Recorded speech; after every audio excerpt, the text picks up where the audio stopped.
Safe session on monsoon session of Parliament, The Hindu. The Parliament session, from September 14th, will see many firsts. The Lok Sabha and the Rajya Sabha will alternate their sittings so that members can spread over both chambers to ensure physical distancing necessitated by the COVID-19 pandemic. Even the visitor galleries will be occupied by the MPs. There will be 18 sittings without any weekend break or holiday. The break, between 1 p.m. and 3 p.m., would be used to disinfect the chambers. The presiding officers of both houses have had trial runs, but it will be a tough act for them and the MPs, who are used to huddling together and speaking aloud, to deliberate across two chambers and keeping a safe distance from one another. There will be no question hour, though members can get written answers to written questions. The 0 hour, where any member can raise issues of urgent national importance, will not be an hour, but only 30 minutes. The opposition has gone quiet on these changes in parliamentary modalities after some initial objections.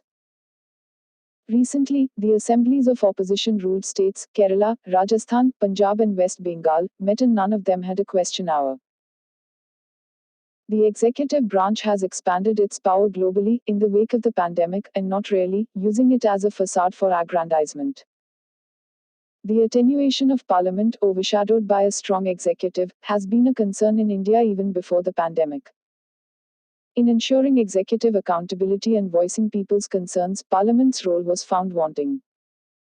In lawmaking, it was increasingly being railroaded by the executive. These unhealthy trends appear to have been accelerated by the pandemic. The government must be held accountable by Parliament on the management of the pandemic, but that is not all. There is a long list of issues that requires detailed attention and deliberation by people's representatives, such as China's aggression on the LAC, the challenges on the economic front, the centre's refusal to meet its commitment to states under the GST regime, the coming election in Bihar in the midst of the pandemic, the situation in Jammu and Kashmir, and worsening ties with India's neighbors. The Congress has been combative on these issues while the government has not been very responsive. Regional parties in power appear too overwhelmed by the pandemic to pay attention to other issues. The government has 11 bills to replace ordinances.